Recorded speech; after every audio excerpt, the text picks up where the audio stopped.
नमस्कार, जय हिंद दोस्तों। स्वागत है आपका learn more chemistry with Kailash में। आज फिर से आपके लिए एक इंपॉर्टेंट टॉपिक लेके आ गए हैं जो कि आपके बोर्ड एग्जाम में ट्रेंड करने वाला है। तो इस वीडियो को बिल्कुल भी स्किप नहीं करना है, आप केवल देखते जाइए। भविष्य बनाने की गारंटी हमारी रहेगी, आपको बोर्ड एग्जाम में 100% दिलाने की गारंटी हमारी रहेगी। तो चलिए शुरू करते हैं। देखिए, आज हम लोग इंटरमीडिएट की केमिस्ट्री का चैप्टर नंबर 2 पढ़ने वाले हैं, जिसका नाम होगा विलयन, और इसे इंग्लिश में हम लोग सॉल्यूशन कहते हैं।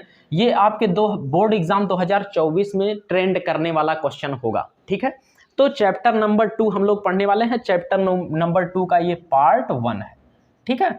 आगे एक एक पार्ट करके हम लोग पढ़ते रहेंगे। 4 से 5 पार्ट में पूरा विलयन चैप्टर पढ़कर हम लोग खत्म करने वाले हैं। तो चलिए आज देखते हैं क्या हमें पढ़ना है।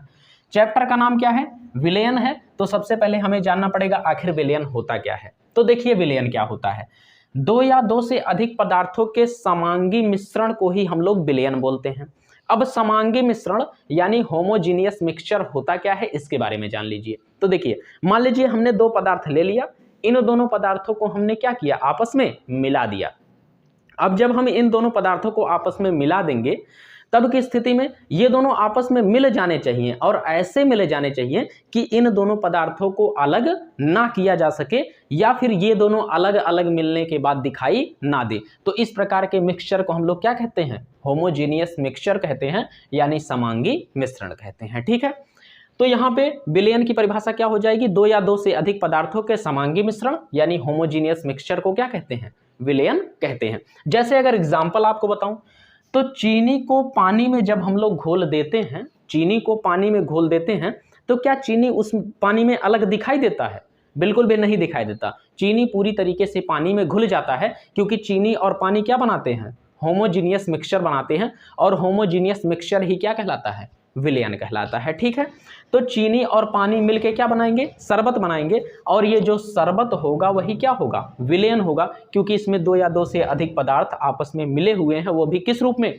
समांगी रूप में मिले हुए हैं, होमोजीनियस मिक्सचर बना रहे हैं, ठीक है। इतनी बातें क्लियर हो गई। देखिए, जो विलयन में होते हैं ना, वो 2 तंत्र होते हैं। कितने तंत्र होते हैं? 2 तंत्र होते हैं। कौन कौन होता है? एक तो भैया विलेय होता है, एक तो विलायक होता है। विलेय को सॉल्यूट बोलते हैं, विलायक को सॉल्वेंट बोलते हैं। यानी विलयन के 2 अंग होते हैं। कौन कौन होता है? सॉल्यूट और सॉल्वेंट। अब सॉल्यूट और सॉल्वेंट होता क्या है, इसके बारे में जान लेते हैं। विलेय और विलायक। देखिए, विलेय क्या होता है? वह पदार्थ जो कि विलयन में घुलता है, वह पदार्थ जो विलयन में क्या होता है? घुलता है, सॉल्यूट कहलाता है। और जो अपने अंदर विलेय को घोलने का काम करता है, उसे विलायक कहते हैं, ठीक है। यानी जो घुलेगा वो विलेय है, और जो अपने अंदर घोलेगा वो विलायक है। जैसे इसी का एग्जाम्पल फिर से ले लेते हैं। चीनी और पानी को मिलाएंगे तो शरबत प्राप्त होता है, ठीक है। चीनी और पानी के विलयन में ना, जो चीनी होता है वो देखिए घुल जाता है, और पानी चीनी को घोलने का काम करता है। तो हमने अभी जस्ट बताया कि भैया जो घुलेगा वो क्या होगा? विलेय होगा। तो चीनी क्या हो जाएगा? विलेय हो जाएगा, क्योंकि चीनी घुल रहा है। और पानी क्या हो जाएगा? विलायक हो जाएगा, क्योंकि पानी चीनी को घोलने का काम कर रहा है। क्लियर हो गई बातें विलेय और विलायक की। एक बात और जान लीजिए, मैक्सिमम विलयन में, हम ये नहीं कह रहे हैं 100% विलयन में, मैक्सिमम विलयन में ये देखा गया है कि विलेय की मात्रा कम होती है और विलायक की मात्रा क्या होती है? ज़्यादा होती है। ये बात को ध्यान रखिएगा।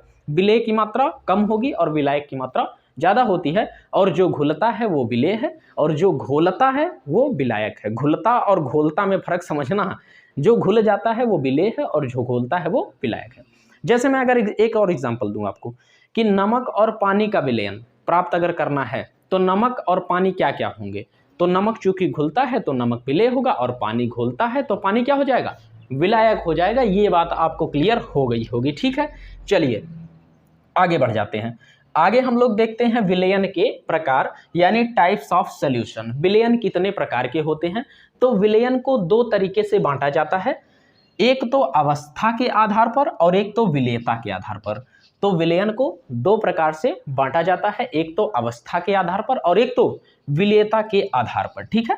अवस्था के आधार पर यानी डिपेंडिंग ऑन स्टेट, और विलेयता के आधार पर यानी डिपेंडिंग ऑन सॉल्युबिलिटी। तो स्टेट और सॉल्युबिलिटी के आधार पर विलयन को बांटा गया है। कैसे बांटा गया है? देखिए, डिपेंडिंग ऑन स्टेट यानी अवस्था के आधार पर जो विलयन होता है ना वो 9 प्रकार का होता है। कितने प्रकार का होता है? 9 प्रकार का। और वहीं पर अगर बात करें विलेयता के आधार पे यानी डिपेंडिंग ऑन सॉल्युबिलिटी, तो सॉल्युबिलिटी के आधार पर विलयन जो होता है वो 5 प्रकार का होता है। इन सबको चलिए जान लेते हैं। सबसे पहले हम लोग पढ़ेंगे डिपेंडिंग ऑन स्टेट यानी अवस्था के आधार पर विलयन के प्रकार। तो अवस्था के आधार पर विलयन 9 प्रकार का होता है। 1 2 3 4 5 6 7 8 9, ये 9 प्रकार दिए गए हैं। ठीक है। अवस्था का मतलब समझ रहे हैं? स्टेट यानी कि हम लोग जानते हैं द्रव्य की 3 अवस्थाएं होती हैं, ठोस, द्रव, गैस। वैसे तो होती 7 हैं लेकिन यहाँ पे केवल 3 का हम लोग जिक्र करेंगे। ठीक है। तो जो हमारे पदार्थ की 3 अवस्थाएं होती हैं उन्हीं तीनों अवस्थाओं के आधार पर विलयन 9 प्रकार का होता है। देखिए विलेय और विलायक अलग अलग अवस्थाओं में हो सकता है, इनकी अवस्थाएं बस चेंज करते जाना है, हमें अलग अलग विलयन प्राप्त होता रहेगा। देखिए यहाँ पे एक तरफ हमने विलेय लिख दिया, एक तरफ विलायक लिख दिया, और यहाँ पे अभी एग्जाम्पल आपको बता देंगे।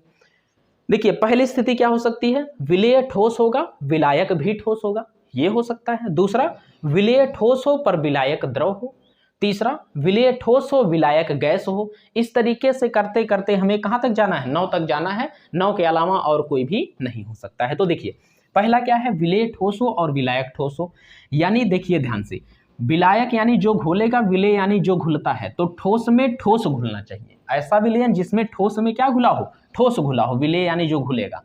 तो ठोस में ठोस का जो विलयन होगा क्या वो मिश्र धातु हो जाएगा भैया? मिश्र धातु, बताइए मिश्र धातु होगा कि नहीं? क्योंकि मिश्र धातु की अगर बात करें तो अज्यूम करो Fe+Cu हमको घोलना है, यानी लोहा और कॉपर घोलना है।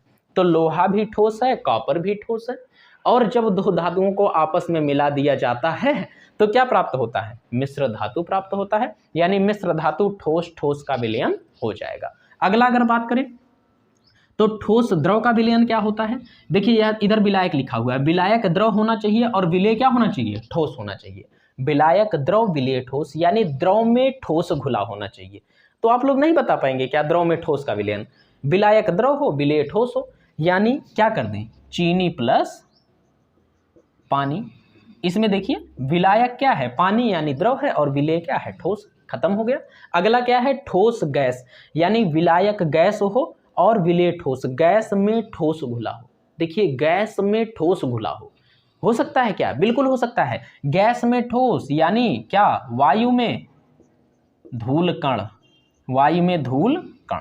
तो ये क्या हो नहीं गया? गैस में ठोस, वायु गैस है, धूल कण ठोस है, गैस में ठोस का हो गया। अगला क्या है? अगला है ठोस में द्रव का विलयन। ठोस में द्रव घुला हो, तो ठोस में द्रव यानी ईंट में पानी का अवशोषण, पानी का अवशोषण हो जाएगा। यहाँ पे ईंट ठोस है, में कौन घुला है? द्रव घुला है। तो ये ईंट में पानी का अवशोषण क्या हो जाएगा? ठोस द्रव का विलयन हो जाएगा। अगला देखिए द्रव द्रव का विलयन क्या है? जिसमें दोनों द्रव हों। तो ये क्या कह सकते हैं हम लोग? द्रव द्रव का विलयन। जैसे हम लोग शराब में पानी मिलाते हैं, यार हम लोग नहीं मिलाते हैं, मतलब कुछ लोग मिलाते हैं। तो शराब भी द्रव है और पानी भी द्रव है। तो द्रव द्रव का विलयन हमें जब बनाना है तो क्या कह सकते हैं हम लोग? एल्कोहल प्लस पानी, ये हो जाएगा। क्लियर हो गया? इसमें देखिए विलेय भी द्रव है, विलायक भी द्रव है। अगला क्या है? गैस द्रव का विलयन, यानी विलायक जो हो वो गैस हो और विलेय द्रव हो, यानी गैस में द्रव घुला हो। क्या ऐसा सोल्यूशन हो सकता है जिसमें गैस में द्रव घुला हो? द्रव यानी लिक्विड घुला हो? तो बिल्कुल हो सकता है। गैस में द्रव को घोलना है ना, तो ऐसा करिए वायु में जल वाष्प घोल दीजिए, जल वाष्प घोल दीजिए, तो आराम से हो जाएगा। ये देखिए गैस में जल घुल गया आराम से, वायु में जल वाष्प घोल दिया। अगला क्या है? अगला है गैस ठोस का विलयन। गैस ठोस का विलयन का मतलब क्या है? कि ठोस में गैस घुला हो। तो ठोस में गैस घुल सकता है क्या? बिल्कुल घुल सकता है। चारकोल में क्या घोल दीजिए? NH3 यानी अमोनिया घोल दीजिए। तो चारकोल ठोस है, अमोनिया गैस है, तो ठोस गैस का विलयन प्राप्त हो जाएगा। अगला क्या है? गैस द्रव, यानी द्रव में गैस का विलयन। द्रव में गैस क्या हो सकता है? द्रव यानी पानी में, गैस यानी ऑक्सीजन घुल जाए। तो पानी प्लस ऑक्सीजन का जो विलयन होगा वो हो जाएगा हमारा क्या? द्रव गैस हो जाएगा। बातें समझ में आ रही हैं? थोड़ा सा लेंदी क्लास हो रहा है, लेकिन ये सब चीजें जाननी पड़ेंगी तभी आप लिख पाएंगे। आगे क्या है? गैस का विलयन, यानी विलायक यानी गैस में गैस घुला हो, तो गैस में गैस तो बहुत सारे एग्जाम्पल है भाई, नाइट्रोजन प्लस ऑक्सीजन ही लिख दो, तो ये भी गैस है, ये भी गैस है, यानी विलय भी गैस है, विलायक भी गैस है, तो गैस गैस का विलयन हो जाएगा आराम से। आशा करते हैं इतना आपको समझ में आ गया होगा सारी चीजें। अगर समझ में आ गई तो एक बार अगर आप और पढ़ लेंगे तो आराम से आपको समझ में आ जाएगा कि किस में किसका विलयन करने पर कैसा प्राप्त होता है। हमने विद एग्जाम्पल यहाँ पे बता दिया है, कोई समस्या आपको नहीं होनी चाहिए, ठीक है। अगर फिर भी समस्या हो रही हो तो आप हमसे पूछ सकते हैं, कमेंट बॉक्स आपके लिए ही खाली है, आराम से कुछ लिख दिया करिए कमेंट बॉक्स में, अच्छा लगता है। चलिए आगे देखते हैं, विलेयता के आधार पर विलेयता के आधार पर जो विलयन के प्रकार है उसको देख लेते हैं। तो देखिए विलेयता के आधार पर विलयन मुख्यतः 5 प्रकार का होता है। कौन कौन होता है? संतृप्त विलयन यानी सैचुरेटेड सॉल्यूशन, असंतृप्त विलयन यानी अनसैचुरेटेड सॉल्यूशन, अति संतृप्त विलयन यानी सुपर सैचुरेटेड सॉल्यूशन, तनु विलयन यानी डाइल्यूट सॉल्यूशन, और पांचवा क्या है? सांद्र विलयन यानी कंसंट्रेट सॉल्यूशन। तो इन्हीं 5 प्रकार का हम लोगों को जानना है, तो चलिए फटाफट से जानना शुरू करते हैं। देखिए सबसे पहले यहाँ पे संतृप्त विलयन की बात कर रहा है। अब मैं थोड़ा सा यहाँ पे एक छोटी सी कहानियां सुनाना चाहता हूँ, इसके बाद जो है हम लोग इसको करना शुरू करेंगे। तो एक बात बताइए, जैसे मान लीजिए किसी को आपने खाना खिलाना शुरू किया, तो वो खाता जाएगा, लेकिन जैसे ही एक लिमिट इसकी क्रॉस हो जाएगी ना, फिर वो और खाने को नहीं खा पाएगा। क्यों नहीं खा पाएगा? क्योंकि वो अब पूरी तरह से संतृप्त हो चुका है खा के, अब उसे खाने की आवश्यकता नहीं है। सेम ऐसा ही क्या होता है संतृप्त विलयन में, यदि हम लोग एक विलायक ले लें और उसमें विलेय घोलना शुरू कर दें, तो विलेय घुलता जाएगा, लेकिन एक स्थिति ऐसी आ जाएगी कि अब विलायक का घुलना बंद हो जाएगा और एक विलयन प्राप्त हो जाएगा, है ना। क्या कहा हमने कि विलायक में विलेय को घोलते जाइए, लेकिन एक स्थिति ऐसी आएगी कि विलायक में विलेय का घुलना बिल्कुल क्या हो जाएगा? बंद हो जाएगा और एक विलयन प्राप्त हो जाएगा। इसी विलयन को हम लोग संतृप्त विलयन यानी सैचुरेटेड सॉल्यूशन कहते हैं। क्लियर हुआ? चलिए अनसैचुरेटेड सॉल्यूशन यानी असंतृप्त विलयन क्या होता है उसको देख लेते हैं। तो देखिए ऐसा विलयन जिसमें और अधिक विलेय को घोला जा सकता है, लेकिन ये सब क्या होना चाहिए? स्थिर ताप पर होना चाहिए, यानी ताप में कोई भी परिवर्तन नहीं होना चाहिए। ये बात ध्यान दीजिएगा, ताप में कोई परिवर्तन नहीं करना है। हाँ, असंतृप्त विलयन क्या होता है? ऐसा विलयन जिसमें स्थिर ताप पर और अधिक विलेय आसानी से घोला जा सकता है, असंतृप्त विलयन कहलाता है। क्लियर हो गया? चलिए अति संतृप्त विलयन क्या है? अब यहाँ पर फिर से कहानी पे अपने वापस आ जाते हैं। जिस आदमी को हमने खाना एकदम भरपेट खिला दिया था, अब वो संतृप्त हो चुका है। फिर हमने कहा कि भैया अगर एक पूड़ी अगर आप और खाते हैं तो आपको 20 रुपये हम और देंगे। तो वो क्या करेगा? पैसे के चक्कर में और खा लेगा थोड़ा सा, है ना, मैंने उसको लालच दे दिया। ऐसे ही हम लोग क्या करेंगे कि अगर विलयन में विलायक का ताप बढ़ा देते हैं, अगर विलयन में विलायक का ताप क्या कर देते हैं? बढ़ा देते हैं, तो संतृप्त विलयन में भी और अधिक विलेय घोला जा सकता है। या फिर ऐसे भी कह सकते हैं कि यदि संतृप्त विलयन के ताप को बढ़ा देते हैं तो उस संतृप्त विलयन में भी और अधिक विलेय घोला जा सकता है। इस प्रकार प्राप्त विलयन अति संतृप्त विलयन कहलाता है। अति संतृप्त का मतलब संतृप्त तो पहले से था, ताप बढ़ा के हमने उसमें और अधिक विलेय घोल दिया तो वो संतृप्त से अति संतृप्त हो गया, यानी सुपर सैचुरेटेड हो गया। ये बातें समझ में आपको आ गई होंगी, ठीक है। चलिए अगला बात करते हैं हम लोग तनु विलयन की। तो तनु मतलब होता है हल्का विलयन, हल्का यानी कि फीका विलयन। तो तनु विलयन वह विलयन होता है जिसमें विलेय की मात्रा कम होती है। अच्छा ये बताइए विलयन गाढ़ा कैसे होता है? जैसे चीनी और पानी का विलयन है, तो चीनी और पानी का विलयन यानी शरबत गाढ़ा कैसे होगा? उसमें चीनी एक्स्ट्रा ऐड करना होगा, और चीनी क्या है? विलेय है।